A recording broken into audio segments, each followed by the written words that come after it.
Hey, ladies and gentlemen, welcome back to the Caderna Podcast. I'm your host, Brian Caderna. This week features another awesome guest by the name of Dr. Rob Fazio. He'll join us for a great conversation on how to mentally prepare yourself, your house, and your business to reach the next level as the world returns to a new normal. But first, a little background on our guest. Rob started as a sports psychologist, but now focuses on leadership in the C-suite of America, and most recently helped hospitals and healthcare systems throughout the COVID-19 pandemic. His company is On Point Advising, which can be found at onpointadvising.com, and he's the author of a few books, Simple is the New Smart, The Motivation Currency Calculator, and an upcoming book, Bullyproof, Using the Subtle Strength to Influence Alphas. His advice on navigating turbulent times in politics has been featured in the New York Times and on CNN, Fox News Channel, and MSNBC. Rob is also the founder of the nonprofit Hold the Door for Others.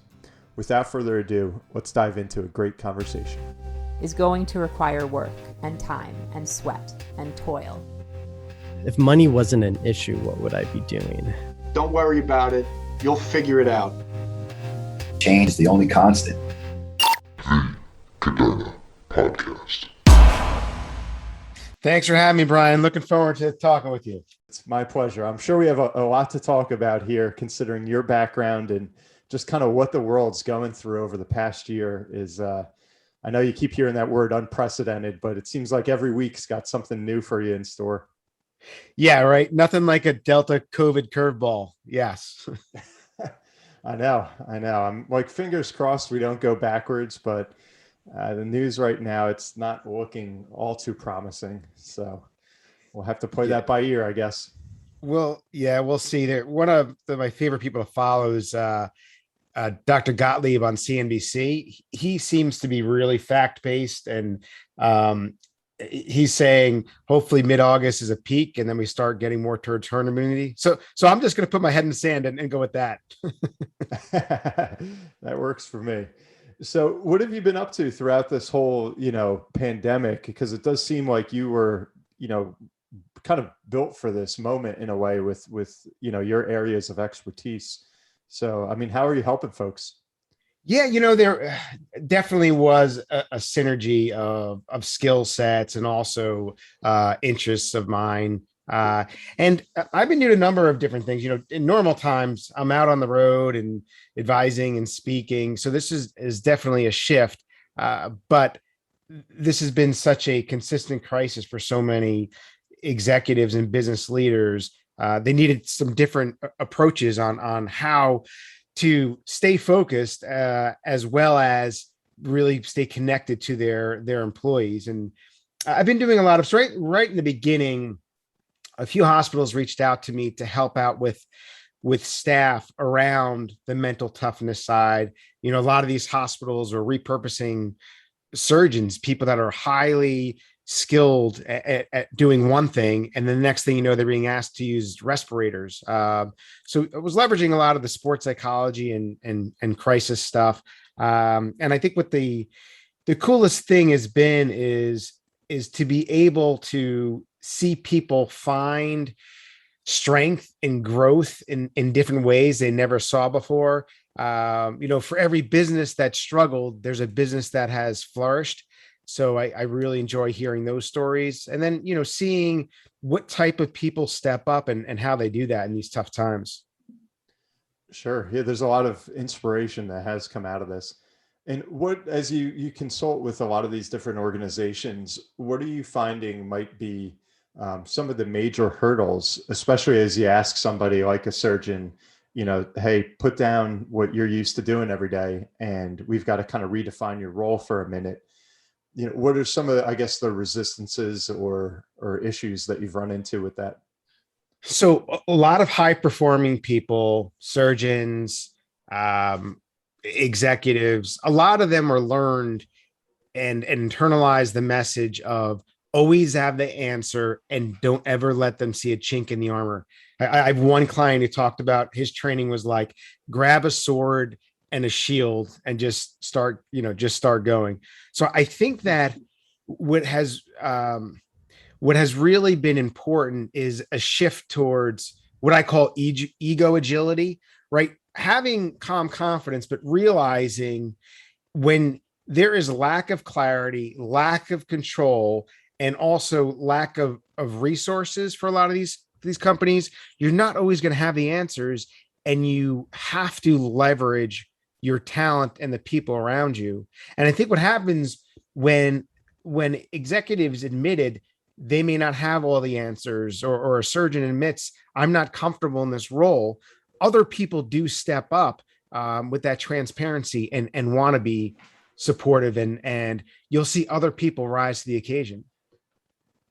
That's interesting. And do you find a lot of parallels with like your experience in sports? And even to take a step back, can you just kind of clue some of our listeners into what exactly you've done in the past as a quote unquote sports psychologist? Yeah, so that was my first, my first career working with athletes on different levels and in different capacities. And two main areas I worked in. One is in what you would typically think around performance excellence. How do you get someone to perform their best in the worst of times? Their mindset, their concentration, focus. And then the other one was I did a lot of work around using sports to build life skills and confidence in at-risk and inner city youth. And I think what I found, what I learned there is there are a lot of parallels between a sports performance and a business performance. But one of the biggest differences, Brian, is in sports, you are expecting instant feedback on win, lose, and what to do differently. I think in business, people are less open to that immediate feedback because it's a different culture. Interesting. Yeah, it's kind of unique you brought that up, or convenient, because I had a few former NFL players on the show. And awesome. That's what they said leading into last season is like, you're kind of groomed as an athlete to perform for that applause. And that last year when just crowds were completely removed, it was like, how are some of these top-notch athletes going to perform when there is no celebration, at the end of that play or that dunk or whatever it might be? I know they did a lot of that kind of synthetic crowd noise, but it is a shift when all of a sudden it's like, the 10,000 screaming fans aren't right there. And really you're kind of performing for you and your team at that point.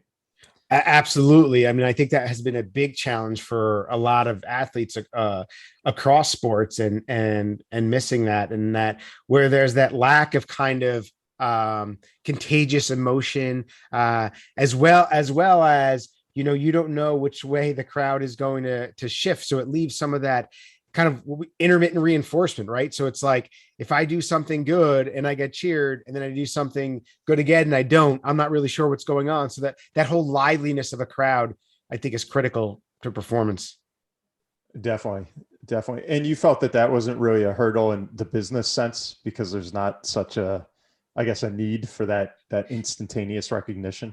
So it's interesting. I would say it depends on the function. I think that I've had a lot of conversations with people in the sales industry where it's been really challenging, right? Very driven people, very focused on their audience, right? Influencing people, getting feedback, meeting with them. So you could equate that sales experience to having a crowd, whereas they no longer had the crowd. It was more of kind of the one-on-ones and things like that. So I think that was a big shift in sales. And I think that it really does depend on the individual. Some people kind of like the isolation or being home. I felt that way in the beginning. I think we're at a point now where people are so fatigued and to some extent burnt out. They just want human interaction, and they want to be able to get back to that, interacting with people, uncovering needs, and the fun part of business. Yeah. I mean, even myself, I know I've struggled with it, where so much of my work as a financial advisor is doing seminars and workshops. And it was just kind of like, as soon as we had this whole quarantine go into effect, all of those things became these new Zoom webinars, which was brand new to me. And I was like, I'm sitting here talking for 20 minutes into a webinar to what could just be like a black screen on my computer. And I'm like, anybody there? Anybody, enjoying this right now? Or how are we doing? And yes. that is so difficult to kind of gauge that interest. So you know this better than me, but there bigger shift in wealth management, right? In the war for talent, all these shifts. And some of it, COVID is really impacting because some of the bigger financial institutions have higher regulations and they don't know when they're ever going to be able to sit down with a client. So I'm seeing a lot of people move around in the industry. And yeah, that whole keeping that connection, right? Now's the time when you need your financial advisor the most, right? Because so many people's plans have shifted. Oh yeah. Yep. And I think you run into a lot of the generational dynamics where, at least my experience has kind of proved, I think the well-known point pretty valid, that dealing with millennials, some younger professionals, they're kind of fine with that. They're like, yeah, I don't need to shake your hand. But certainly a lot of my baby boomer clients, they're yearning for that. And they're apprehensive with, wait, you've got all my money and we're not even getting to meet each other or have coffee. And there's some certain things over there that are definitely, people want to get back to normal for sure. Yeah. And I definitely think that there's different, generational changes and what's important. There's a lot going on. There's a lot going on there, but I think we're getting to a point where the majority of people are just want to get back to, and it might be a hybrid situation, but they want some type of interaction. Definitely. Yeah. I'm one of those people. Yeah. No, I'm not even in the bucket of hybrid. I mean, I'm ready to go. Yeah.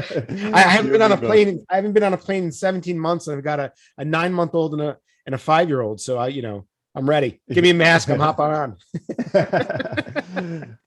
But I wanted to ask you, in your bio, I had mentioned something you created called the motivational currency calculator. What exactly is that? What is motivational currency? Yeah. So, much of my work is in the finance industry, and pre-2008, I would go around to different banks internationally and talk about motivation, and people would be like, who cares, right? We pay people here. That's what we do. And then once we had that financial crisis, it shifted where people needed a way to engage people and motivate them in different ways. And so I leveraged a lot of the work from a Harvard psychologist, David McClellan, on what's called social motives. So we all have something inside of us that drives us. And usually there's a primary driver. And the way it works is any situation or conversation, we're going to get pulled in a certain direction. And so motivational currency, there's 4 motivators. There's performance, people, power, and purpose. And performance is all about results and achievement. People is about relationships and harmony. Power is about influence and persuasion. And then purpose is about something for the greater good, some type of meaning. And usually everyone has a primary motivator. And so the whole idea is you want to be able to recognize the motivators in yourself, read them in other people, and then lead in a way that is aligned with other people's motivators, with the idea of, if you're speaking someone's language and you know what drives them, they are more likely to let you influence them. Okay. So you're saying, as an employer or a leader in an organization, you want to identify one of those 4 kind of trigger points for that employee or whoever your kind of protege is? I think it works always. Like, if you want to influence your boss, or if you want to influence or better understand a client, looking through it through that lens, based on the things that they talk about, how they interact with you, understanding what drives them, gives you a much better chance at being successful at engaging them, connecting with them, making them more motivated towards what you're talking about. Got it. And if you have, does that just come through experience, would you say, or do you have maybe kind of a tip or piece of advice for, let's say, that young professional that's like, hey, I've got a new boss, or I got a new big client that came on, and I can't really find out of those 4 features or dynamics or traits, what makes them tick, like which category they fall into. Do you have some kind of quick identifier? So the it takes some time and experience. So there are tips and cues. So for example, someone who's performance oriented often talks about timelines or results or numbers. They're always talking about agendas. Someone who's people oriented really tends to talk about emotions, tends to talk about the team getting along and more of collective types of success. And then someone who is power oriented, they often give their point of view. They're often trying to advise you on something. And then someone who is purpose oriented, they're often talking about the overall good or something that is meaningful. And to take that a step further, there is an assessment that I created to help you identify motivators in yourself, and then there's a skill-based component and how to read it in other people and lead it. And there's a bunch of free articles and tips on my website where people can, if they want to learn more about it, can do that. Okay, that's great. As we're having this conversation, I'm even thinking with my practice, and you get, at this point now, I've been doing it about 13 years. You have such kind of an array of clients, and you group them, based on asset size and all these different things. But that would almost be an interesting way to have a kind of a new classification too of those 4 different categories, and perhaps send out articles or things like that that appeal to the greater good people versus the high performance people and so on. You got it. So that's one of the biggest mistakes I see is, especially with marketing or newsletters, it's like, oh, here's really important information. And then a wealth manager will send out a deck to their clients, the same deck to everyone. But if you know someone, all they care about is passing down money to their children, right, and protecting their wealth, well, that's more of a purpose orientation. So you need to anchor with that first. It doesn't mean you don't get to your performance metrics. It's just you lead with what you think the primary motivator is. Yeah. And I think that just takes time and organization. It's easy to send out that mass newsletter to 13,000 people and then say, well, let's make some groups here. But it gets just some effort there. It absolutely is an investment. Or you just pick a select few that you think there's a high probability of success. And in the email, it's personalized with something around their primary motivator. Okay, gotcha. And so now a lot of people, I'm glad we kind of went over there because that's a nice launch pad to, how are we getting better performing companies? And now I think the business world wants to get back to normal, like we've discussed. How can businesses really best prepare now for a reopening after COVID, assuming that we are kind of through the woods, out of the woods, and we are ready to reopen now? Yeah, so I think that it is a partnership between the employees and the employers. And there's something that's going on right now, which is interesting on the psychological contract between employee and employer. And it's almost been polarizing where employees would be like, well, it's the employer's job to give us this or not, or only let us come in 2 days a week or not. And then employers are kind of starting to feel handcuffed because no matter what decision they make, there's a population of employees they are going to upset, right? Mm-hmm. So I think it's a matter of better preparing leaders to have a lot of different conversations where there's a range of emotions, making sure that you're understanding your people and what their perspectives are. I think it's really important that employees have a voice and there's some action taken on some of the voice so that there's some agency there from employees. I think that, reinforcing that it's a fluid situation and that while, people used to always be a fan, make a decision and stick with it. And I think it's kind of like, it used to be like unfreeze, change, refreeze. Now it's like unfreeze, change, and refrigerate because we don't know what's going to happen. So setting the expectation that things might shift again, and being okay with that, I think is important. I also think simple things like finding your employees that are resourceful around some of these topics that may create anxiety or be challenging, and have people do some micro learning videos, 2 minutes or less on their best tips or sharing stories. So building that community approach to the reopening, as opposed to it feeling like something is being done to me. Okay. And what do you think, some of the, at least with your experience, are some of the things that I guess these employees really want to spend some time focusing on, where, like you said, it used to be, hey, we'll just pay you. That's your motivation. Now get to work.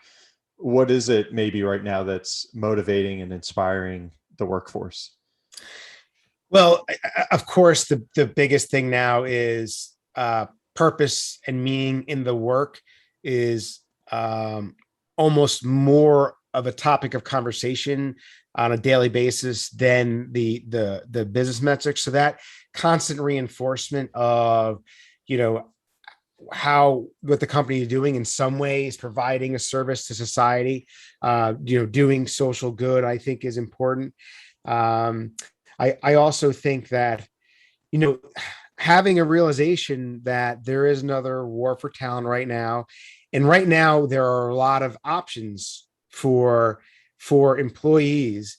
And I think that's a tricky one, because you want to be flexible, but you don't want to be so flexible that it's negatively impacting the business. And also for employers, there's a lot of conversation around the Great Resignation.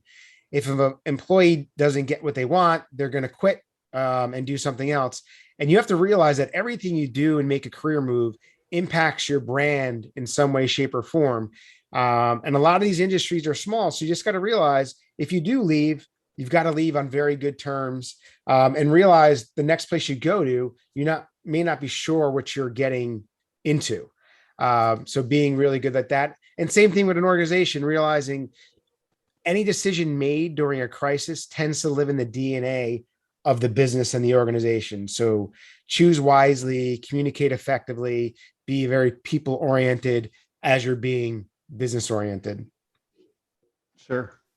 And I think that, just to kind of delve a little bit into kind of a similar topic that's going on right now, I meet with small business owners all the time. And one of the gripes that they're having, which is really no secret, is finding quality talent and employees today. Because what I've heard a lot with, stimulus checks, enhanced unemployment, tax credit, all these new kind of perks that are going on since we've had COVID, is that not only are they competing against competitors, but they're also competing against people in the government that are just being able to kind of say, well, I don't want to take that job because I'm doing pretty darn good right now staying at home. Or it's just kind of a common, complaint that I hear. How do you see people dealing with that? Is the pendulum going to swing where all of a sudden that's going to go away and people are going to get shocked, like, oh my gosh, I need a job and now I can't pick my job? Like, you wonder how this is all going to play out. You raise a very valid and important point. Right now, psychologically, what we're doing is we're supporting people and saying, hey, we're going to take care of you.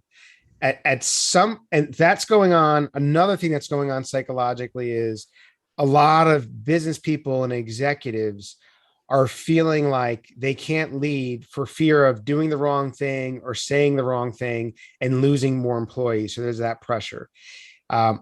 Unfortunately, what I feel like is at some point there's going to be a boiling point. I don't know how far down the road, but when certain things end up, when there's less forgiveness, when there's less financial support, maybe when the market is as hot, and also businesses get to a point of like, okay, we can't do any more. We're not being profitable or what have you. I do think that there's going to be a shift. I'm hoping it's not as intense as I'm sensing it will be.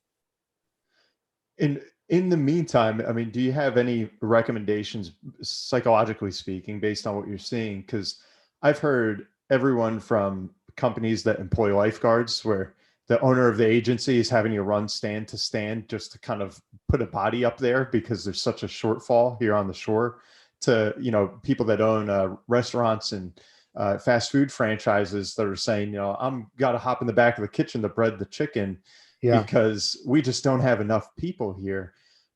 Is there, I mean, what would you say to them to kind of get them through what kind of feels like a storm of sorts, even though it's not really here, but just simply because they can't employ?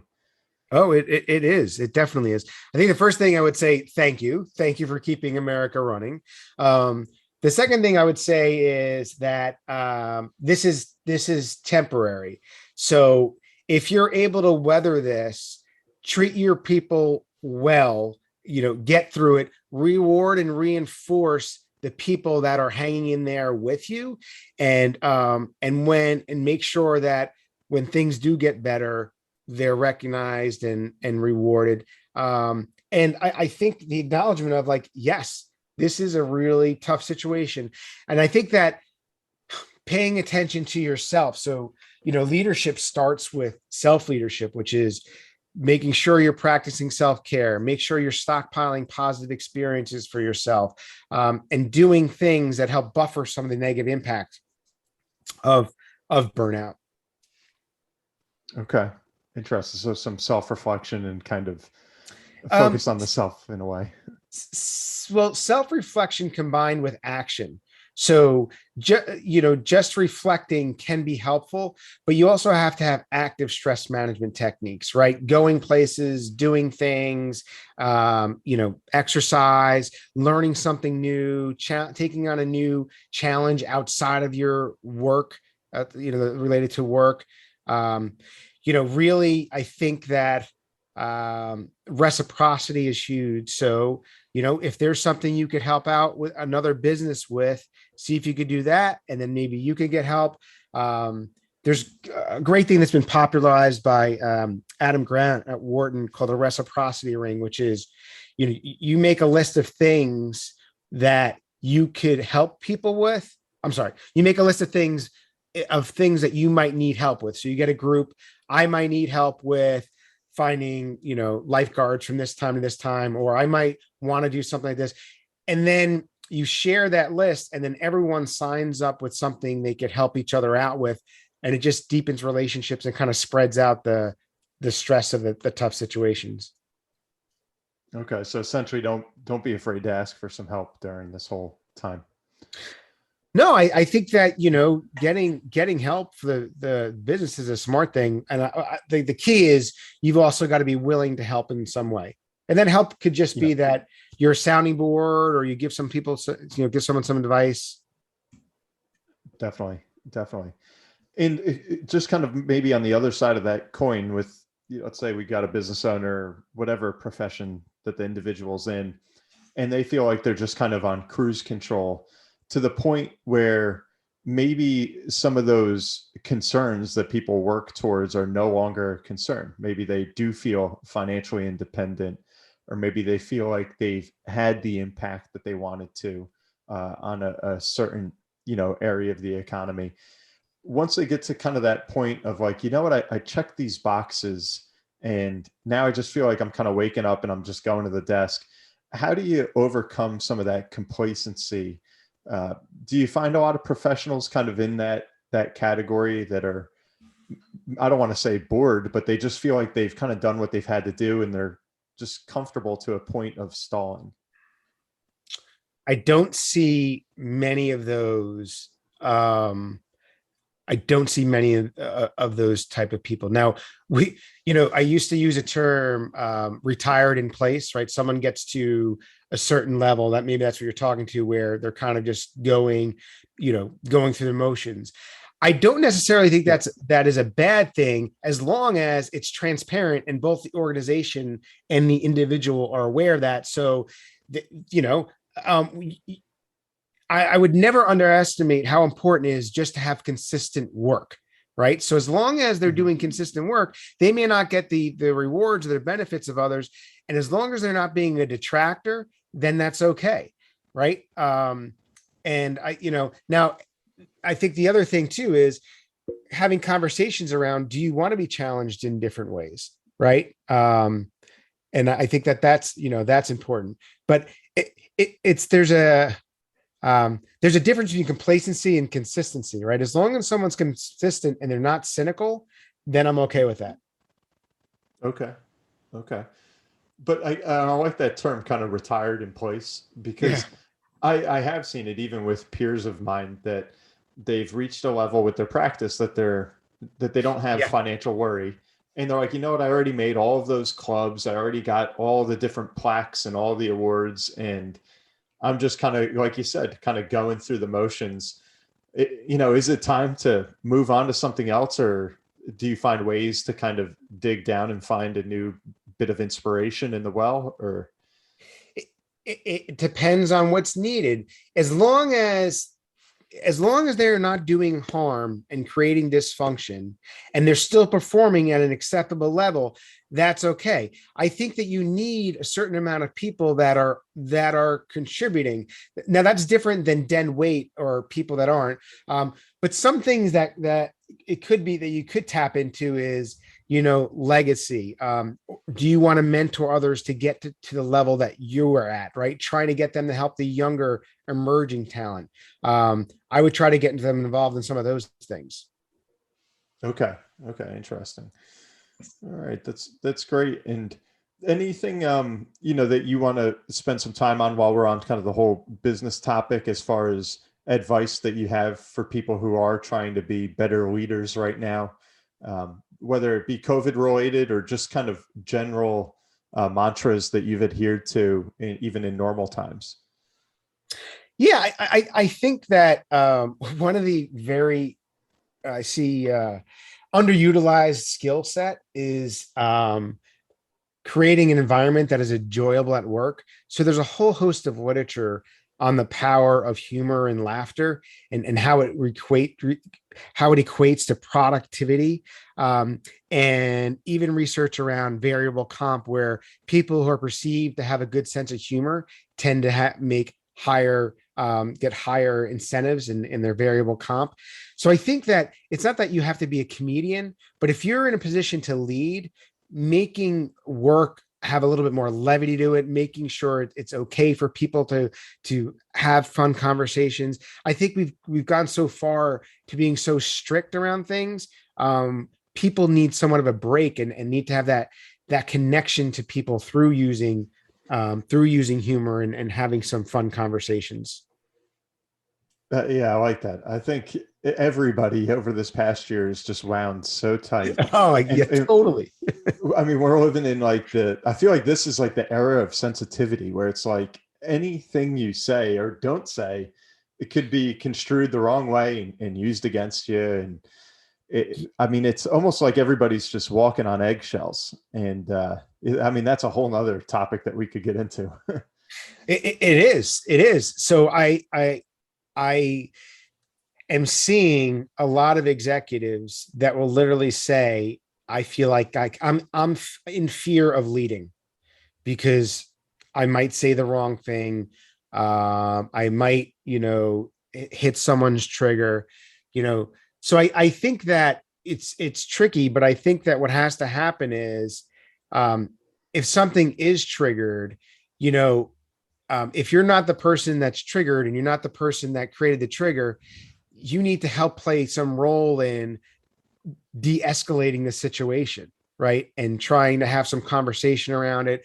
I think that's really important. And we've got a long way to go around having some more candid dialogues and overt conversations, because people are shying away from the conversations because they may not know how to have them, or they're afraid that they're going to say something that's going to end their career. And in that same vein, I mean, do you think, in this, I don't mean to sound crass, but do you think there's a point where the world almost has to look at its people and kind of say, like, all right, maybe we need to toughen up just a little bit? Because it's like, kind of, where do you draw that line of, like you said, a business owner or a leader feeling worried and fearful, like, I want to tell somebody X, Y, or Z to make them better, but I'm afraid if I say that, I could be construed as this, that, or the other. Yeah. I mean, how do you deal with that? You've been in sports. I mean, I grew up playing football, played football in college, and there just wasn't that sort of sensitivity. It's like, here's what you need to do, get it together, or, start running some laps, in not such, nice language. but Yeah. it boggles my mind sometimes, you know? Well, so there's a couple things at play. First of all, there's no place for berating someone or demeaning them. And I think the problem is there are a lot of narcissists in the business world that have risen up by being bullies and pushing people around. So let's put that aside and let's Sure. deal with healthy human beings. Yep. I think that we're doing a disservice to people by not giving direct feedback and by not advising people and correcting the behaviors. And I think a place to start is calling out your intention. Brian, the reason I want to talk to you about this is I want to help you be better. And here's how I think you can be better. Going forward, try this. You're always open to have a conversation with me. And I think that if you can get someone in a place to understand that you're on their team. So I always have this mantra in mind, same team, right? Make sure they know you're on the same team. They're more likely to accept the guidance and feedback. Another caveat to that is the ambitions, I believe, need to be a combination of self, other, business, and social. So I'm ambitious. I want to be successful. I want other people to be successful in my team. So I'm looking out for them. I want the business to be successful. So I'm looking at the financial health of what we're doing. And I also want to do social good. If you could look across those four things and be able to communicate that you're motivated by those, I think people are more, it's going to be much tougher for someone to push back or be wounded by the counsel you're giving. Got it. So kind of lead with, like you said, we're all on the same team here. And then you can kind of drop some of the, the advice, whether it's, constructive or, maybe sometimes hard to hear. Yes. And keeping yourself and other people in check, right? It's fine. We want people that are ambitious and we want people that want to be successful, as well as people who want to support other people's success and pay attention to the business collectively and pay attention to doing social good. Got it. Okay. And now we did mention before that you have a new book coming out kind of along the lines of what we just said. It's called Bullyproof and using subtle strength to influence alphas. What's all that about? I think maybe we just kind of led into that a bit. Yeah, we did. So not by design, but over the past 20 years, I developed a niche of working with very strong, powerful people. And actually, my wife pointed this out to me. She's like, you've kind of developed an approach based on your experience and research to try to influence strong personalities. I was always fascinated around like, how do you persuade someone in a position of power that has always been right and always gets their way? And so I've really taken a deep dive in trying to figure that. And where I've come out on it is people take the wrong approach dealing with dominant people. So dominance creates one of two things: more dominance or weakness. So if I dominate you, you're either going to stop talking to me or avoid me, or you're going to try to fight me. And I one of my biggest pet peeves is when people say, if you get punched by a bully, punch him back in the face, right? Worst advice in the world, because a boxer might be a better boxer than you, and then you're playing in their territory. So I developed this whole process around how to depersonalize the experience you're in and to try to change the interaction with the strong personality, because they're not used to people being empathetic and understanding of their situation and aligning with them before you try to influence them. Okay. So I'm sure this is kind of new to a lot of people. Like you said, the bully or the boxer in this instance punches you in the face, and you essentially say, don't punch back because you're kind of playing into their realm now. Yeah. So are you suggesting that you kind of lead that power personality into maybe another area of conversation or debate? Yeah. So there's a few things. So when someone's in fight mode, you don't want to be fighting with them. What you want to try to do is de-escalate. And so I use the term subtle strength, which is, you want to intentionally influence using calm confidence that demonstrates backbone and respect. So it might be something where you let them know what you agree with certain aspects of theirs. And then you say, I wonder if we could have a conversation about this, next time or something like that.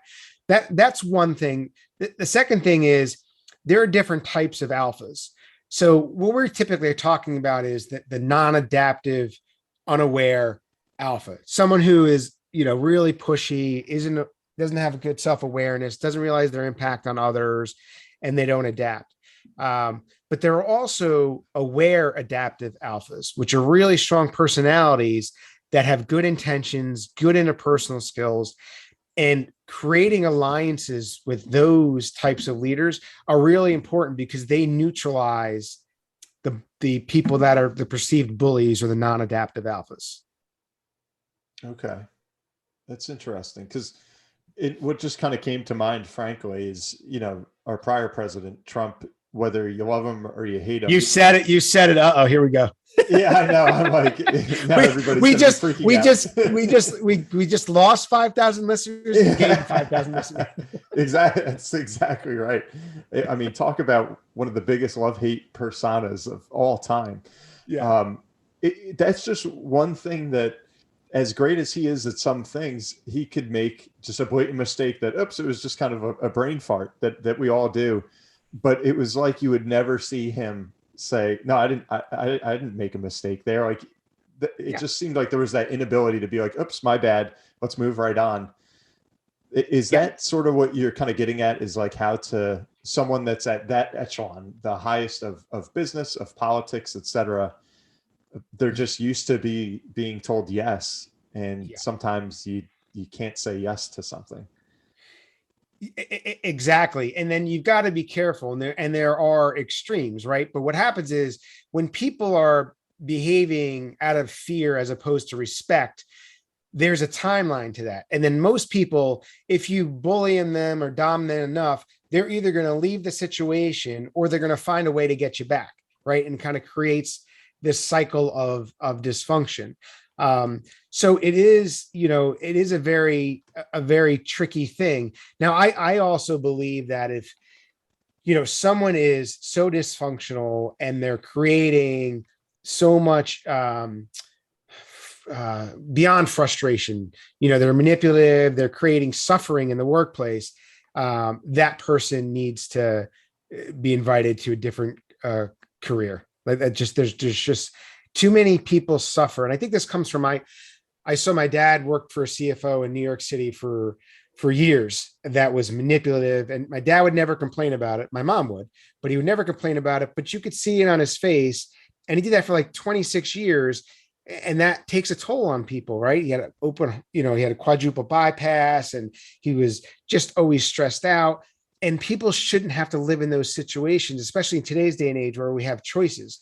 So if you're a person in a position of power and there's someone who is quote unquote successful, but they've got character flaws and or they're a bully, realize that they may be nice to you because you're at the same level, but they're creating such trauma for people on a daily basis that's not okay. Well said. Well said. And that might have been perhaps a part of your why, but I did want to ask you kind of what led into this work of whether it be sports psychology or psychology in general. What got you to this point in life? Yeah, I think that story I just told you about my dad was part of it. So being around New York executives all the time and kind of just feeling that. Matter of fact, my dad gave me a book years ago. It was something called like How to Manage and Control People. And that was like their training up and coming. And it was all about control and coercion, which is crazy, right? We're supposed to be the opposite that we realize. Yeah. The other thing that I think has been really impactful is I grew up as a overweight, incredibly anxious kid with no confidence. So I would be afraid of conversations with people. I was always intimidated. I shied away from sports and I missed a lot of opportunities. I wasn't a tremendous athlete, but I was good enough to play, at different levels. And I I just psyched myself out. So I got to the point where at first was, I don't want to live this way anymore. And so I went into sports psychology really to learn about confidence, and then it became a mission of mine of, gosh, if I could work myself through this, I bet you I could help a lot of people around this. And then I started doing sports psychology in the business world, and that kind of, caught on for me. So I find the work intriguing because I'm learning all different business models, interacting with smart people, and influencing people that don't want to be influenced. There's so much there to kind of take in. and if you don't mind me asking, what, as you started to study all of this, what led you from kind of that shy kid that felt like you lacked confidence to where you're at now? Was there something that you said, hey, right here, I can pinpoint that's what I need to work on? Was there some exercise that got you from point A to point B? Yeah, I think there's a few things. One of them was really being aware of the simple things like self-talk. So one of the biggest skills that changed my life is based in cognitive behavior therapy by a guy named Albert Ellis, which essentially is, you realize that it's ABC. There are activating events, there are beliefs, and there's consequences. And more times than not, we think the event creates the consequence, but it's not. It's our belief about the event or the situation that creates the consequence. So really training myself to be able to reframe situations and not let myself go down an emotional negative snowball of feelings and thoughts about myself or situations. That was a big one. I think that just seeing in myself and other people that, you can build your confidence by being really selective about what you listen to. So my wife gets so mad at me. She's the chair of the communication department at TCNJ. And I wrote a chapter in my book that is called Listening is Bad for Your Health. And she cringes every time I talk about it. But it's all about realizing how many messages we've internalized from parents, people, other colleagues when we're growing up, and these things tend to stick. So for example, growing up, I learned that I wasn't smart. I wasn't intelligent. I was told not to bother to apply for doctoral programs because I wouldn't get in. And that created insecurities in me around intelligence. And once you are able to use your insecurities as motivation, they really weigh you down and hold you back. That's an interesting way to kind of it's so hard because you're inundated with viewpoints and opinions, like you said, that I can see that chapter title, why it may turn your wife off. There's definitely a lot of validity to it. Yeah, exactly. Yeah. And I think that goes a lot with that old saying, change the way you look at things and the things you look at will change. Yes. A lot of it's kind of it's all in the interpretation. Yeah, absolutely. I mean, I think it's that. And I think the other thing that was helpful to me is my expectation is that things are going to go wrong at some point, right? There's always something that's going to happen. I think we have this fantasy, at least in America, that we actually have control over things, and we don't. All we can do is prepare and put ourselves in good places, support our families. But there's always going to be shifts and changes. And we've just got to be really good at getting through those, looking at them as growth opportunities, and then getting on to the next thing. Interesting. And so this has been great. I really do appreciate, the advice that you've laid out here. One of the things I know my listeners love is oftentimes when we do have a guest on the show, we'll finish with a lightning round, with just some kind of rapid fire questions, just to get to know you better, kind of pick apart what makes you tick every day. You okay if we dive into that? Yeah. So I'm going to be kind of like Jim Cramer here. We'll go for it. Nice. Pretty much. All right. So first one up here, what is your favorite book? My favorite book, How to Win Friends and Influence People by Dale Carnegie. Yeah, what a classic that is. Total classic, really easy to apply. Yep. Yep. And what's your favorite movie? Something About Mary. Just the humor in it. Just it's solid. Yeah. Yeah. Yeah, that's a fun one. And how much do you usually sleep at night? Huh. So if you asked me this question a month ago, I would say I don't. But the 8 month to 9 month with the baby has shifted. So I would say I try to shoot for 8 hours because I know it's important, but I probably get around 7. Okay. All right. And again, this is a bit of a finance show at times. What would you say is the best investment you've made? Could be monetary or otherwise. I'll give you 2 answers. The best investment I made, number one, is in myself, meaning working on my self-development to get myself in a place where I could help other people be successful. I think number 2 would be Sirius Radio. So it was my first stock I ever bought. It was right before it was either going to go bankrupt. And I think it went down to like 5 cents or something. So I just threw, I don't know, like $500 into it. And it allowed me to buy my wife's engagement ring years later. That's awesome. Yeah. That's a great story. And on the flip side, can you pinpoint a worst investment that you ever made? Yeah, let's see. Worst investment I've made. I've definitely made a lot of bad ones. I've had several investments in the restaurant industry, and being that it's a cash business and you really don't have line of sight into what's going on, I've lost a good amount of money in some and done well in some. So those were some bad investments. I think it's tough because I look at investment losses as like I'm always able to rationalize the lessons learned, which I know is cliche. Yeah. But I've, what else did I well, right now Fannie Mae is one of my worst investments. Okay. All right. So we got I'm still holding on. Like I'm dollar costing average still goes to nothing, and we'll see what happens. Yeah, right.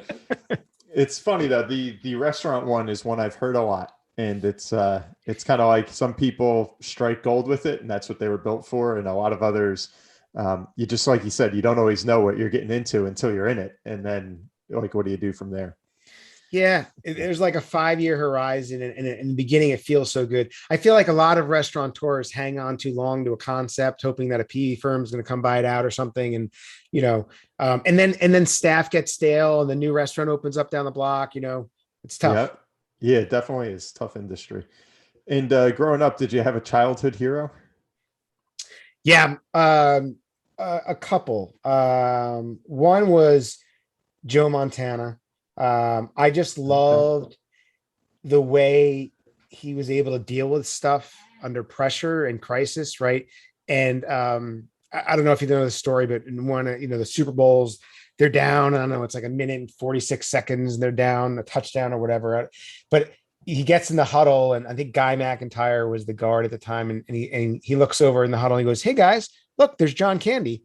And just like having a regular conversation, and throws a touchdown pass. And I just love that cool confidence, and I've always admired admired that. So he was I have heard that story, and that's you talk about kind of ice running through your veins. That's it right there. Yeah. So he was a big one.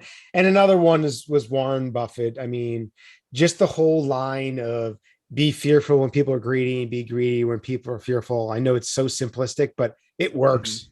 It does. Yeah. It takes some guts to do that, but those are good. I have a buddy who's a financial advisor, and he's got a great line. He's like, he tells his clients, the next time you feel like throwing a brick through my window because what happened in the market, attach a check to it and we'll take care of it. I like that one. I might have to steal that. Yeah. And maybe the grand finale here. Do you have a quote that you like to live by? Yeah. Henry Ford quote, if you think you can, or if you think you can't, you're right. If you think you can, or you think you can't, you're right. I like it. Yeah. Love it. All right. This has been great, Rob. I really appreciate it. Do you have anything else that you'd like to leave with our listeners, whether it be final words of advice or where we can all find you? Sure. You can find me on LinkedIn. I usually do a weekly micro learning thing there, or at onpointadvising.com. And I think my final thought would be is I think that having conversations are great and so important. I'm really big on taking something away from the conversation and giving it something else. So if there's something that Brian or I said or something that you found interesting or enjoyable, just share it with someone. Makes the world a more fun place. I like it. Well said. Well, thank you so much for coming on the show, and all of our listeners, keep on tuning in. I hope you enjoyed this week. We'll be back again next week, so definitely leave a review, spread the good word, just like Rob said. And this is your host, Brian Caderna, signing off for another episode of the Caderna Podcast. Today, we had the pleasure of speaking with Dr. Rob Fazio. We'll see you next week.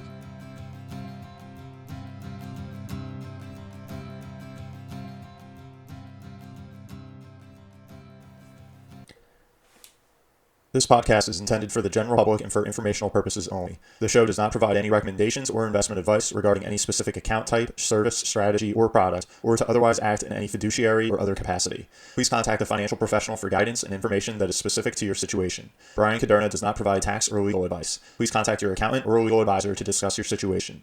Guest speakers and their firms are not affiliated with or endorsed by Park Avenue Securities, Guardian, or Caderna Financial Team, and opinions stated are their own. All investments contain risk and may lose value. Past performance is not a guarantee of future results. References to specific securities, asset classes, and financial markets are for illustrative purposes only and do not constitute a solicitation, offer, or recommendation to purchase or sell a security. Brian Caderna is a registered representative and financial advisor of Park Avenue Securities, LLC, PAS. OSJ 300 Broadacres Drive, Suite 175, Bloomfield, New Jersey, 07003. Phone number 973-244-4420. Securities products and advisory services offered through PAS, member FINRA SIPC. Financial representative of the Guardian Life Insurance Company of America, Guardian, New York, New York. PAS is a wholly owned subsidiary of Guardian. Caderna Financial Team is not an affiliate or subsidiary of PAS or Guardian. California Insurance License Number 0K04194.